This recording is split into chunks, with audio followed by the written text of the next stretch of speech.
मेरा नाम आर्यन वर्मा है। भले ही मैं आज समुद्र के किनारे बसी सागरिका की छोटी सी बस्ती में एक साधारण से घर में रहता हूँ, जहाँ कच्ची मछली की महक हवा में घुली रहती है, लेकिन मेरा पैतृक घर इससे बिल्कुल अलग था। मैं उत्तर प्रदेश यूपी के एक उपनगरीय इलाके के एक पारंपरिक ब्राह्मण परिवार से ताल्लुक रखता हूँ, जहाँ वर्षों से रीति रिवाजों की मजबूत दीवारें खड़ी थीं। मेरे पिताजी प्रेम वर्मा शुद्ध यूपी के ब्राह्मण थे, जो अपने परिवार की रीतियों में रचे बसे थे। मेरी माँ दिव्या चौहान पंजाब के एक ताकतवर और प्रभावशाली चौहान राजपूत परिवार से थीं। यह वह परिवार था जो पीढ़ियों से पंजाब में बसा हुआ था और एक दो गांवों पर उनका राज चलता था। उनकी हवेली की ऊंची दीवारें और उनके दबदबे का चर्चा दूर दूर तक था।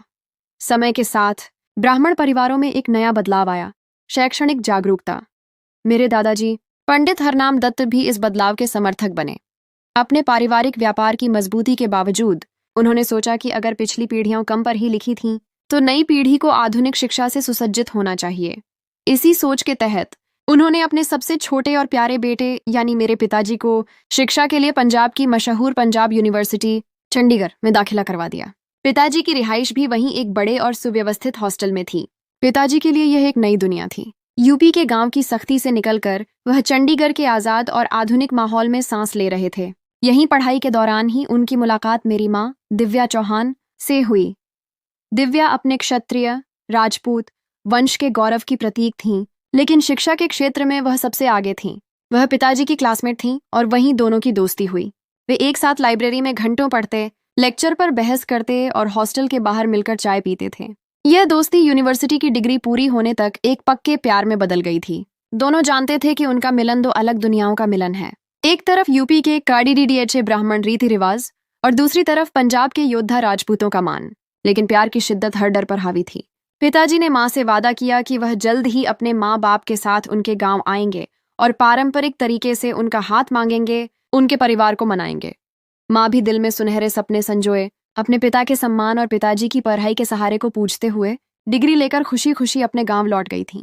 पिताजी को यह विश्वास था कि उन्हें इतनी दूर और इतनी बड़ी यूनिवर्सिटी में पढ़ने के लिए भेजा गया है, तो यकीनन अब उनकी हर बात मानी जाएगी।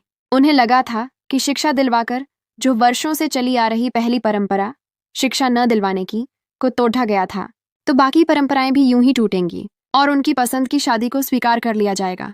मगर वह नहीं जानते थे कि पारिवारिक इज्जत और जातिपात के मामले में ब्राह्मण रीति कितनी सख्त होती है। वह गलत थे। जब मेरे पिताजी ने घर लौटकर अपने पंडित जी यानी मेरे दादा से बात की, तो वह इतने नाराज हुए कि उनके चेहरे पर क्रोध साफ झलकने लगा। शैक्षणिक जागरूकता आने का मतलब यह हरगिज नहीं था कि बेटे को अपनी जिंदगी के इतने बड़े फैसले, खासकर शादी जैसे मामले में, आज़ादी दे दी जाती। यह हक सिर्फ परिवार के बड्ढों का था। मेरे दादाजी ने पिताजी की बात को न सिर्फ ठुकरा दिया, बल्कि इसे पारिवारिक गौरव पर हमला समझा। पारंपरिक तौर पर मेरे पिताजी का रिश्ता तो बचपन से ही उनकी मौसेरी बहन के साथ तय हो चुका था। अब ऐसे में जब परिवार में ही एक लड़की मेरे पिताजी के नाम पर बैठी थी, तो सवाल ही पैदा नहीं होता था कि पिताजी की मनपसंद जगह और परिवार से बाहर शादी करवाई जाती। ये परिवार की बेइज्जती समझी जाती। मेरे पिताजी भले ही दादा के सबसे छोटे और लाडले बेटे थे और दादा उनकी हर बात मान जाते थे, लेकिन थे तो पक्के ब्राह्मण, और जब रीति रिवाज और जाति पात की बात आ जाए तो ब्राह्मण अपनी जान देने से भी नहीं हिचकिचाते। यह वह लक्ष्मण रेखा थी जिसे वह पार नहीं कर सकते थे। पिताजी की डिग्री महज एक औपचारिकता, फॉर्मेलिटी थी।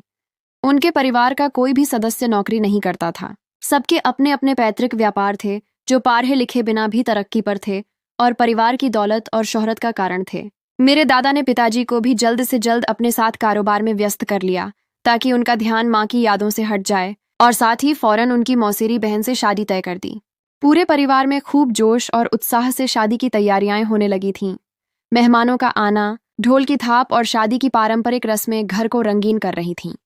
दूसरी तरफ पंजाब के एक गांव की बड्डी हवेली में बैठी मेरी माँ दिव्या चौहान हर आते जाते रिश्ते को ठुकरा रही थी और हर गुजरते दिन के साथ उसकी आंखों की चमक फीकी पड्डी डियच रही थी।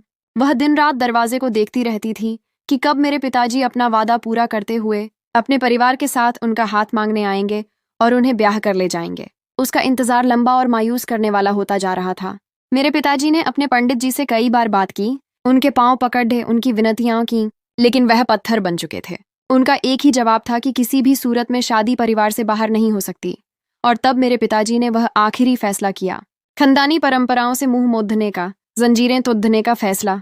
अपनी शादी की हल्दी की रस्म से महज 2 दिन पहले, जिस दिन उनके शरीर पर पारंपरिक हल्दी का रंग छड़ना था, मेरे पिताजी चुपचाप अपने इलाके से निकले, एक बस पकड़ दी और सीधा पंजाब, मेरी माँ के गांव जा पहुंचे। लेकिन वहां का मंजर देखकर उनके पैरों तले से जमीन निकल गई थी। वह जो अपने सपनों के महल आंखों में बसाए, अपनी परंपरा को तोड़ कर आए थे, उनके सर पर आसमान टूट पड़ा। उन्हें लगा कि उनका सारा बलिदान देना बेकार गया। आंखों में ठहरा आंसू पत्थर बन गया। एक गैर अपेक्षित मंजर ने उनकी सोच और समझ को ठप कर दिया था। हुआ कुछ यूं था कि वह चौहानों की हवेली जा पहुंचे और वहां भी वही मंजर था जिससे वह भाग कर आए थे। हवेली दुल्हन की तरह सजी हुई थी और मेरी माँ दिव्या की भी शादी के दिन नजदीक थे। मेरी माँ भी पारिवारिक दबाव का सामना कर रही थी और उनकी शादी उनके पिता के दोस्त के बेटे वीर सिंह से तय की जा चुकी थी। पिताजी माँ के क्लासमेट रहे थे, तो शादी की तकरीब में शामिल उनके साझा दोस्तों ने उन्हें पहचान लिया। पिताजी को भी मेहमान समझा गया। जब मेरी माँ को पता चला कि पिताजी पहुंच चुके हैं, तो वह फौरन उनसे मिलने आई। दोनों ने एक दूसरे को खुद पर गुजरे दिल को चीर देने वाले हालात सुनाए और उनकी मोहब्बत ने उन्हें एक दूसरे के साथ खाड़ी डीडी होने का हौसला दिया। और फिर दोनों ने बगावत का फैसला किया, पारंपरिक दबाव और पारिवारिक जिद के खिलाफ। मेरे पिताजी मेरी माँ को उनकी शादी वाले दिन ही, जब रस्में जोरों पर थीं, भगा कर ले गए। यह एक नाकाबिल ए माफी अपराध था। मेरी माँ का परिवार चौहान राजपूत काफी खतरनाक और प्रभावशाली था, तो हथियारों से लैस लोग मेरे माँ और पिताजी के खून के प्यासे बनकर उनका पीछा करने निकल पड़े। और दूसरी तरफ मेरे पिताजी का ब्राह्मण परिवार भी कम नहीं था। वह भी अपनी खानदानी बंदूकों के साथ पंजाब पहुंच चुके थे, क्योंकि पिताजी से यह गलती हुई थी कि उन्होंने अपने पंडित जी को मेरी माँ का नाम पता सब बता रखा था।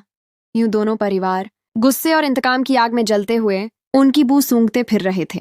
मेरे पिताजी मेरी माँ को लेकर फौरन इलाहाबाद प्रयागराज चले गए थे, जो 2 नदियों का संगम होने के साथ साथ एक सुरक्षित पनाहगाह भी था। वहां दोनों ने एक आर्य समाज मंदिर में हिंदू रीति के अनुसार सादगी से शादी ब्याह किया। आर्य समाज की शादी चूंकि जाति पात की कैद से आजाद होती है, इसलिए यह उनकी बगावत का कानूनी सबूत भी बन गया। फिर पिताजी माँ को लेकर यूपी में अपने एक भरोसेमंद दोस्त के घर आकर ठहरे। पिताजी को अंदाजा था कि उनके पंडित जी सारी दुनिया छान मारेंगे, लेकिन अपने इलाके की तरफ उनका ध्यान नहीं जाएगा, क्योंकि परंपरा में भागे हुए लोग हमेशा दूर भागते हैं। मेरी पैदाइश भी इसी दौरान यूपी में हुई थी और मेरे माँ और पिताजी ने बड़े प्यार और उम्मीद से मेरा नाम आर्यन वर्मा रखा था, एक नए दौर और आज़ादी का प्रतीक। 2 साल तक मेरे माँ बाप दुनिया की नज़रों से छिपकर और डर डर कर जीते रहे थे। उनका छोटा सा घर उनके लिए दुनिया की सबसे सुरक्षित पनाहगाह था। फिर 2 साल बाद पिताजी मुझे और मेरी माँ को लेकर दिल्ली आ गए, जहां उन्होंने किराए पर एक फ्लैट भी ले लिया। पिताजी के पास अच्छी डिग्री थी, तो जल्दी ही एक अच्छी जगह जॉब नौकरी भी मिल गई थी। परंपराओं की बेदियों से दूर मेरे माँ बाप एक पुरसुकून और सावधान जिंदगी गुजार रहे थे। काफी वक्त गुजर चुका था। अब मेरे माँ बाप को एक झूठा संतोष था कि अतीत उनका पीछा छोड़ ड चुका है, लेकिन वह गलत थे।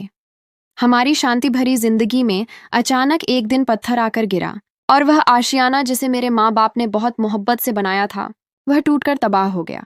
इस तूफान में कुछ भी नहीं बचा था, सिवाय मेरे माँ बाप के वजूद के एक अधूरे और जख्मी टुकड़े के, और वह जख्मी टुकड़ा मैं था। मैं उस वक्त 12 साल का था और काफी समझदार भी। पिताजी ने मुझे बिठाकर अपना पूरा अतीत बताया था, ताकि मैं हर तरह की परिस्थिति के लिए तैयार रहूं। हम दिल्ली में रहते थे, लेकिन हमने कई बार मकान बदले थे। अपनी 12 साला जिंदगी में मैंने हजारों घर देख लिए थे, जहां हमें हर महीने शिफ्ट होना पड़ी रहता था, क्योंकि कोई ना कोई जासूस मेरे माँ के परिवार और पिताजी के परिवार तक हमारा पता पहुंचा देता था। मैं सब जानता था, इसीलिए हमारा बैग सामान हमेशा तैयार रहता था कि कहीं भी जाने की जरूरत पड़ सकती है। हम 3 लोगों का एक प्यार भरा त्रिकोण था और हम इस त्रिकोण में बहुत खुश थे, लेकिन खुशियां ज्यादा देर तक सीधी नहीं आती, सो हमारी खुशी भी बर्बाद हो गई थी। मेरी माँ का पूर्व मंगेतर वीर सिंह, जो मेरी माँ के पिता के दोस्त का बेटा भी था, वह ठीक शादी के वक्त ठुकराए जाने की शर्मिंदगी और गुस्सा भूल नहीं पा रहा था। वह एक खतरनाक और जिद्दी आदमी था और बिना थके इतने सालों से मेरे माँ और पिताजी को ढूंढ रहा था, ताकि उन्हें मारकर अपने बदले की आग बुझा सके। और एक दिन हमारी बदकिस्मती कि वह अपने कुछ आदमियों के साथ हमारे फ्लैट पर घुस आया था। उस दिन पिताजी भी घर पर थे। अपनी पूर्व मंगेतर की आंखों में खून उतरा देखकर माँ फौरन खौफजदा हो गईं और सबसे पहले किसी की भी नजर में आए बिना उन्होंने मुझे घर की सबसे सुरक्षित जगह पर छिपा दिया, एक छोटी सी अंधेरी अलमारी में। उन्होंने मुझे इस खती से हिदायत दी थी कि चाहे कोई भी आवाज़ सुनूं, लेकिन चीखूंगा नहीं और बाहर नहीं निकलूंगा। मेरे गाल को जोर से चूमते वक्त वह जख्मों से चूर लग रही थीं, गोया वह उस अनदेखी साथी मौत को देख चुकी थीं जो कुछ देर बाद उनको लेने आने वाला था। मेरे पिताजी बहुत बहादुर थे, लेकिन एक आदमी भला इतने हथियारबंद आदमियों से कैसे लड़ता। और फिर आखिरकार कुछ गोलियों की आवाज़ें सुनाई दीं और साथ ही मेरी माँ और पिताजी की चीखें भी सुनाई दी थीं। अलमारी के अंदर मैं कांप रहा था और मेरे दिल में एक तीव्र दर्द उठ रहा था, गोया अनदेखा साथी अपनी बाहों में समेटने आ पहुंचा था। मैं डरा सहमा सा छिपा रहा था। मुझे घर में लोग दौड़ते भागते सुनाई दे रहे थे। शायद वह मुझे ढूंढ रहे थे ताकि मेरे माँ बाप के साथ ही मेरा काम तमाम कर दें। लेकिन मेरी माँ ने मुझे एक ऐसी जगह छिपाया था जहां तक उन दुश्मनों की आंखें नहीं देख पा रही थीं। कुछ देर तक वह मुझे ढूंढते रहे और फिर नाकाम होकर जैसे आए थे वैसे ही चले भी गए थे। उनके जाने के बाद मैं अपने आंसू पोंछकर हिम्मत जमा करके अलमारी से निकला और अपने माँ बाप के वजूद के पास आया। वह दोनों खून में लथपथ थे और उनकी सांसें बस जिंदगी की आखिरी दहलीज पर थीं। और फिर मेरे देखते ही देखते मेरे माँ बाप मेरे ही सामने जिंदगी की बाजी हार गए। मैं डरा सहमा सा उठकर दरवाजे की तरफ भागा था और फिर मैं भागता ही रहा था। मैं कहीं बहुत दूर जाना चाहता था जहां मेरे माँ बाप की आखिरी वक्त की सूं मुझे सुनाई न दे, जहां मुझे उनके खून में लथपथ जिस्म दिखाई न दे। मैं भागते भागते अपने घर से बहुत दूर निकल आया था और फिर थककर एक जगह सांस लेने को रुका। मेरे जिस्म में पानी की तीव्र कमी हो चुकी थी। एक औरत मेरे पास आई और उसने मुझे पानी की बोतल पेश की। मुझे पानी की बहुत ज्यादा तलब हो रही थी, इसीलिए मैंने फौरन उस औरत से बोतल छीनी थी और एक ही सांस में सारा पानी पी गया। पानी पीते ही मेरा सर चकराने लगा और मैं बेहोश हो गया। वह पानी नहीं था, बल्कि एक खौफनाक साजिश का हिस्सा था। जब मुझे होश आया तो मैंने खुद को एक गंदी जगह पर बहुत सारे अपने जैसे ही सहमते हुए बच्चों के बीच पाया था। वह एक अपहरण करने वाले गिरोह का अड्डा था जो बच्चों को विकलांग करके भीख मंगवाते थे। मुझे याद आया कि मैं पानी पीते ही बेहोश हो गया था और फिर मैं डर गया। वहां मौजूद शांत बच्चों में से किसी की टांग नहीं थी तो किसी का हाथ नहीं था और किसी का आधे से ज्यादा चेहरा तेजाब से जला हुआ था। वहां बैठे कुछ बच्चों से ही मुझे पता चला कि आज जो नए बच्चे लाए गए हैं, कल तक उनकी टांग या हाथ भी काट दिए जाएंगे और फिर उन्हें भीख मांगने के लिए सिग्नल पर बिठा दिया जाएगा। मैं सहम गया और वहां से निकलने का रास्ता देखने लगा। जब आधी रात गुजरी और सब सो गए तो मैं एक गुप्त रास्ते के जरिए वहां से भाग निकला। मुझे नहीं पता था कि मुझे कहाँ जाना है, लेकिन मुझे अपनी जान बचानी थी, जिसके लिए जहां मुझे रास्ता मिलता मैं भाग निकला। मैं भागते भागते एक सड्डे ढाक पर आया कि अचानक से मेरे सामने एक तेज रफ्तार गाड़ी आई और मैं उससे टकराकर दूर जा गिरा। मेरी आंखें धीरे धीरे बंद होने लगी थीं जब मैंने देखा कि गाड़ी से दो लोग निकलकर भागते हुए मेरे पास आए थे। मुझे जब होश आया तो मैंने खुद को एक आरामदेह से बिस्तर पर पाया था। मेरे हाथ में ड्रिप लगी हुई थी और सर पर पट्टी बंधी हुई थी। पास एक औरत कुर्सी पर बैठी ऊँग रही थी। वह औरत बिल्कुल मेरी माँ की उम्र की थी और उनकी आंखों में ममता की झलक थी। मैंने उससे पूछा कि मैं यहाँ कैसे पहुंचा हूँ, तो उसने बताया कि मैं उनकी गाड़ी से टकरा गया था और वह मुझे अपने साथ ले आई थी और डॉक्टर को बुलवाकर मेरी मरहम पट्टी भी कर दी थी। इस औरत का नाम प्रियंका देवी था। उनके शौहर का नाम रमेश चौहान था और वह दोनों एक आलीशान और शानदार घर में रहते थे। प्रियंका आंटी एक सफल बिजनेस वुमन थी और रमेश अंकल भी अपना बड़ा कारोबार चलाते थे। उनकी एक 10 साला बेटी भी थी जिसका नाम तानिया था। प्रियंका आंटी के साथ रहते हुए मैं उनका आदी हो चुका था। मैंने उन्हें अपनी सारी कहानी सुनाई और उन्होंने ममता की गर्मजोशी से मुझे गले लगा लिया और मुझे अपना बेटा बना लिया। तानिया और मैं एक ही स्कूल जाते और एक साथ ही खेला करते थे। शुरू में तो हमारी काफी अच्छी दोस्ती हो गई, लेकिन फिर आहिस्ता आहिस्ता वह मुझसे दूर हो गई। वह शायद अपने माँ बाप को किसी के साथ भी शेयर करने की आदत नहीं रखती थी और जब प्रियंका आंटी और रमेश अंकल मुझे प्यार करते तो उसे मुझसे चिढ़ होने लगी थी। इससे भी बढ़कर मैंने यह भी जान लिया था कि जब वह मुझसे चिढ़ती तो उसकी चाची प्रियंका आंटी के सौतेले देवर की पत्नी और बुआ रमेश अंकल की सौतेली बहन मिलकर उसके नन्हे दिमाग में और जहर भर देती थीं। वह परिवार के बाकी लोगों को भी मुझसे दूर रहने का इशारा करती थीं। और फिर एक वक्त ऐसा आया कि तानिया मेरी अच्छी दोस्त से मेरी बिना वजह की दुश्मन बन गई थी। मैं जानता था कि प्रियंका आंटी और रमेश अंकल के अलावा मुझे इस घर में कोई भी पसंद नहीं करता था। इस घर में तानिया के सौतेले चाचा चाची और फूफा बुआ अपने बच्चों के साथ रहते थे। ये सब परिवार के ऐसे लोग थे जो ईर्ष्या और लालच से भरे थे। वह सिर्फ मुझे ही नहीं बल्कि प्रियंका आंटी, रमेश अंकल और तानिया को भी पसंद नहीं करते थे।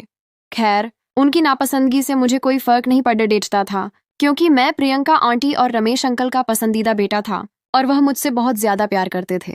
जिंदगी बहुत दिनों बाद फिर से अच्छी हुई थी। मुझे यूं लगा था कि ईश्वर ने मुझे मेरे माँ बाप फिर से लौटा दिए हैं। वक्त यूं ही गुजरता रहा और मैं छोटे से लड़के से एक लंबा, तंदुरुस्त और खिलाड़ी जवान बन गया।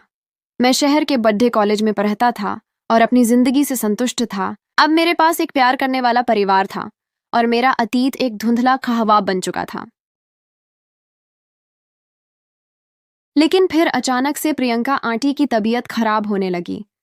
वह बैठे बैठे किसी और दुनिया में गुम हो जाती थीं और कभी चीखने लगती थीं। रमेश अंकल उन्हें कई डॉक्टरों के पास ले गए, लेकिन किसी को कुछ समझ नहीं आ रहा था कि प्रियंका आंटी को हुआ क्या है। जब प्रियंका आंटी बैठे बैठे ही चिल्लाने लगती थीं और अपने बाल नोचने लगती थीं, उनकी हालत दिन ब दिन खराब होती जा रही थी। एक दिन तो उन्होंने अपने सर के सारे बाल ही काट डाले थे। रमेश अंकल ने उन्हें हॉस्पिटल में दाखिल करवा दिया था और वह दिन का ज्यादा वक्त हॉस्पिटल में ही गुजारते। पीछे घर में चाची और बुआ का टॉर्चर मुझे सहना पड़ देता। वह तान्या को भी काफी हद तक बहला फुसला चुके थे। कुछ दिन बाद प्रियंका आंटी की हालत संभली तो रमेश अंकल उन्हें घर ले आए, लेकिन घर लाने के 1-2 दिन बाद ही उनकी हालत फिर से बिगड़ गई। एक दिन फिर उन्हें द्वारा पड़धा और वह चीखते हुए कमरे से बाहर को भागी, लेकिन सीढ़ियों से गिर गईं। उनका सर फट चुका था और काफी खून बहने लगा। उस वक्त घर पर चाचा जी मौजूद थे। रमेश अंकल तान्या को स्कूल से लाने गए थे, जबकि मुझे उस दिन बुखार था, इसलिए मैं घर पर ही था। प्रियंका आंटी को खून में लथपथ देखकर मैं बहुत ज्यादा सहम गया, क्योंकि मेरी सगी माँ भी यूं ही खून में लथपथ पद्धी दुनिया से चली गई थी। प्रियंका आंटी मेरे लिए माँ का दर्जा रखती थीं और माँ के बाद माँ को खोना असहनीय था। मैंने वहां मौजूद चाचा और चाची से मदद की भीख मांगी, लेकिन वह दोनों टस से मस नहीं हुए। वह बेहिस बने रहे, जैसे उन्हें कोई फर्क ही न पड़ रहा हो। उनकी बेहसी और स्वार्थ उनके चेहरों पर साफ दिखाई दे रही थी। मैंने प्रियंका आंटी के स्थिर वजूद को अपनी बाहों में उठाया और पूरी ताकत से गाड़ी की तरफ भागा। मैं उन्हें हॉस्पिटल लेकर गया, लेकिन मुझे बहुत देर हो गई थी। प्रियंका आंटी कब की जा चुकी थी। मैंने रमेश अंकल को फोन करके बताया तो वह हॉस्पिटल आ गए और टूटकर चूर चूर हो गए। प्रियंका आंटी उनकी प्रेमिका और जीवन संगिनी थी। उनके जाने पर उनकी दुनिया उजड़ गई थी। प्रियंका आंटी के शव अंतिम संस्कार के लिए को घर लाया गया तो चाची और बुआ छाती पीटकर झूठे आंसू बहाने लगी थीं। उनके नाटक मुझे और तकलीफ दे रहे थे कि यह वही लोग थे जिनके सामने प्रियंका आंटी तक डेचपती रही थी और वह बेहिस बने रहे थे। प्रियंका आंटी का अंतिम संस्कार कर दिया गया। मैंने सारे इंतजाम देखे और रमेश अंकल को भी संभाल रहा था। थोड़ा वक्त गुजरा और सब आहिस्ता आहिस्ता सदमे से निकलने लगे थे। जिंदगी मुश्किल से घमों से निकली थी कि अचानक फिर से एक हादसा हो गया। मुझे लगने लगा था कि शायद हादसों का मुझसे ही कोई नाता है। जहां जाता था वहां तबाही शुरू हो जाती थी। एक बार फिर से हमारे सरों पर आसमान टूट पड़ा था। रमेश अंकल की गाड़ी एक तेज रफ्तार ट्रक से टकराई थी, जिसके नतीजे में वह मौके पर ही गुजर गए थे। सबसे ज्यादा चिंताजनक बात यह थी कि जिस ट्रक से उनका टकराव हुआ था वह ट्रक ड्राइवर समेत गायब हो चुका था, जिसका मतलब था किसी ने जानबूझकर यह सब करवाया है। रमेश अंकल की मौत का गम अभी दिलों में ताजा था कि एक और तूफान ने हमारी जिंदगियों का रुख किया। रमेश अंकल की मौत के फौरन बाद उनके सौतेले भाई और बहन और बहनोई, चाचा चाची, फूफा, बुआ ने मिलकर एक फर्जी वसीयतनामा बनवा दिया, जिसके मुताबिक रमेश अंकल ने अपनी सारी जायदाद अपने भाई और बहन के नाम कर दी थी और अपनी बेटी तान्या के लिए एक पैसा भी नहीं छोड़ रहा था। वह घर जिसमें हम रह रहे थे वह भी चाचा जी अपने नाम करवा चुके थे और हमें, यानी मुझे और तान्या को, घर से फौरन निकल जाने का बोल दिया। मैंने बहुत हाथ पांव मारने की कोशिश की कि तान्या का हक उसे मिल जाए, लेकिन चाचा जी ने पैसे के जोर पर सब कुछ अपनी तरफ कर लिया था। तान्या की आंखें अब खुली थीं कि जिन रिश्तेदारों पर वह अंधा भरोसा करती थी और जिनकी बातों में आकर मुझसे नफरत करती थी, वह कितने बड्ढे, झूठे, मक्कार और स्वार्थी थे। उनकी असलियत उसके सामने थी। चाचा जी ने तो हम पर हमला भी करवा दिया था, जिससे दिल्ली में हमारा जीना मुश्किल हो गया। सो मजबूरन हमें दिल्ली छोड़कर चेन्नई, मद्रास आना पड़ा। चेन्नई आकर एक दुकानदार की मदद से हमें समुद्र किनारे सागरिका बस्ती में एक बेहद छोटा सा घर मिल गया। ये वही बस्ती थी जहां ज्यादातर झोंपड़ियां उन मछुआरों, जालधारियों की थीं जो दिन भर समुद्र से मछलियां पकड़ते और बेचकर अपना गुजारा करते थे। हमारी हालत ऐसी थी कि हमारे पास जायदाद तो दूर, कोई बचत भी नहीं थी। मेरी और तान्या दोनों की शिक्षा पूरी नहीं थी, तो अच्छी जॉब, नौकरी का सवाल ही पैदा नहीं होता था, और दूसरा पास कुछ था भी नहीं कि हम अच्छी जगह घर ले सकें। और तीसरा और सबसे अहम मसला यह था कि मेरा और तान्या का कोई खूनी रिश्ता तो था नहीं कि हम एक साथ रह सकते। और समाज कभी इसे स्वीकार न करता। तो मजबूरन और अपनी सुरक्षा और कानूनी हैसियत के लिए हम दोनों ने यह तय किया कि हम शादी कर लेते हैं। और फिर हमने कोर्ट में जाकर सादगी से विवाह कर लिया और सागरिका बस्ती में रहने लगे थे। मेरी और तानिया दोनों की जिंदगी में यह शादी एक कानूनी जरूरत से ज्यादा कुछ नहीं थी, कम से कम शुरू में। मुझे एक फैक्ट्री में 30,000 महीने की तनख्वाह पर नौकरी मिल गई और तानिया भी एक शॉपिंग मॉल में सेल्स गर्ल की जॉब करती थी। हम जिंदगी के दिनों को बस काट रहे थे। मेरे और तानिया के रिश्ते को कुछ वक्त गुजरा तो हम दोनों ने एक दूसरे को कबूल कर लिया। तानिया का रवैया भी मेरे साथ काफी बेहतर हो गया था। हम दोनों ने मिलकर फैसला किया था कि जब विवाह के कागजात पर दस्तखत कर ही चुके हैं तो इन कठिन पड़ावों में जिंदगी को एक दूसरे के संग हंसी खुशी गुजारते हैं। तानिया काफी आरक्षित, शांत स्वभाव, लड़ियच की थी, इसलिए उसका तो पता नहीं, लेकिन मुझे उससे बहुत मोहब्बत हो गई थी और मैं अपनी बाकी की सारी जिंदगी उसकी संगत में गुजारना चाहता था, चाहे हालात जैसे भी हों। कुछ समझौतों और कुछ मुस्कुराहटों से जिंदगी कठिन पड़ावों से निकलकर आसानियों की तरफ आने लगी थी। जिंदगी सामान्य होने लगी थी कि मेरी जिंदगी में फिर से कुछ अजीब होने लगा। मेरी जिंदगी तो अजूबों और हादसों का घर थी, तो ये कोई नई बात तो न थी। हुआ कुछ यूं कि तान्या का रवैया आहिस्ता आहिस्ता बदलने लगा। पहले वह चुप चुप रहने लगी, फिर मुझसे खींची खींची रहने लगी और अब पिछले 3 दिनों से उसे एक अजीब सी कच्ची मछली की बदबू आ रही होती थी। वह सोने के बिस्तर पर आती तो वह बू पूरे कमरे में फैल जाती थी और मुझे बहुत नागवार गुजरती। मुझे हैरानी होती कि तान्या से कच्ची मछली की बदबू आती ही क्यों है, क्योंकि तान्या तो कच्ची मछली को हाथ भी नहीं लगाती थी और वह जॉब भी तो एक बड़े शॉपिंग मॉल में करती थी, तो फिर मछली के साथ होने या साफ करने का सवाल ही पैदा नहीं होता। पहले मैंने सोचा कि हमारे आसपास मछुआरों का घर है, शायद तभी तान्या के पास से यह बू आती रहती है, लेकिन फिर खुद ही मैंने अपने ख्याल को झुठला दिया था कि हम तो काफी अरसे से मछुआरों की बस्ती में रहते थे, लेकिन पहले तो कभी भी ऐसा नहीं हुआ। जब मैंने उससे पूछा कि यह उसके पास से कच्ची मछली की बदबू क्यों आ रही है, तो उसकी आंखों से बिना वजह ही आंसू निकलने लगे और फिर वह उठकर बाथरूम में चली गई। हमारा घर कुछ यूं था कि एक छोटा सा कमरा जिसमें शौचालय और रसोई घर सिमटा हुआ था। तानिया सारी रात बाथरूम में नहाती रहती थी और बाथरूम से पानी गिरने की लगातार आवाज आती रहती थी, लेकिन जब सुबह वह बाथरूम से निकलती तो उसका एक बाल भी गीला नहीं होता था। ये देखकर मैं हैरान होता। ये रोज होने लगा। हर रात तानिया से कच्ची मछली की बदबू आती रहती थी और मेरे पूछने पर वह बाथरूम में घुस जाती थी। कुछ दिन तक यह सिलसिला चलता रहा तो मैं चौंक पड़ा। मुझे लगने लगा कि दाल में जरूर कुछ काला है। मैंने सच का पता लगाने का फैसला किया और अपनी जांच शुरू की। मुझे पता चला कि तानिया रोज बस्ती के एक बबलू मछुआरे से 5 किलो मछली लेकर जाती है, जिसका वह मुझे कभी जिक्र नहीं करती थी। और यह भी पता चला कि तानिया कई दिन से जॉब पर नहीं जा रही है। मुझे समझ नहीं आ रही थी कि यह लौड़े की क्या कर रही है। उसकी हरकतें दिन ब दिन संदिग्ध होती जा रही थीं। और एक रात जब मैंने उसे मछली की बदबू के संबंध में दोबारा पूछा तो वह आदत के मुताबिक बाथरूम में घुस गई। तब मैंने सच पता लगाने का सोचा और जाकर शौचालय के दरवाजे की टूटी हुई जगह से अंदर झांका। जो कुछ मैंने देखा, मेरे पैरों तले से जमीन निकल गई। मैंने तानिया को 11 मछलियां शौचालय की दीवार में बने एक छेद से निकालते देखा था। इस छेद का वजूद पहले नहीं था। तानिया ने मछलियां निकालकर अपने सामने रखीं और फिर नल खोल दिया। सारी रात नल बहने की आवाज से ही मुझे लगता था कि तानिया नहा रही होती है। नल खोलने के बाद तानिया ने अपना फोन निकालकर सामने रखा और फिर मछलियों के पेट में अगरबत्ती जलाकर वह आंखें बंद कर कुछ पढ़ने लगी थीं। यह सब एक काले जादू की रस्म का हिस्सा लग रहा था। मैंने एक लम्हा भी बर्बाद नहीं किया और गुस्से और डर के मिले जुले जज्बात में आकर शौचालय के दरवाजे पर 2 जोरदार लातें मारकर दरवाजा तोड़ दिया। अंदर बैठी तानिया के चेहरे का रंग उड़ गया। मैंने तानिया से पूछा कि वह क्या कर रही है, तो तानिया ने गुस्से से मेरी तरफ देखते हुए जो कुछ कहा तो मेरे पैरों तले से जमीन निकल गई थी। जैसे तुमने मेरी माँ को मारा है, वैसे ही मुझे भी वह मारना चाहती है। उसने मुझ पर प्रियंका आंटी को मारने का इल्जाम लगाया और मुझे उसकी जुबानी पता चला कि उसकी माँ पागल होकर नहीं मरी।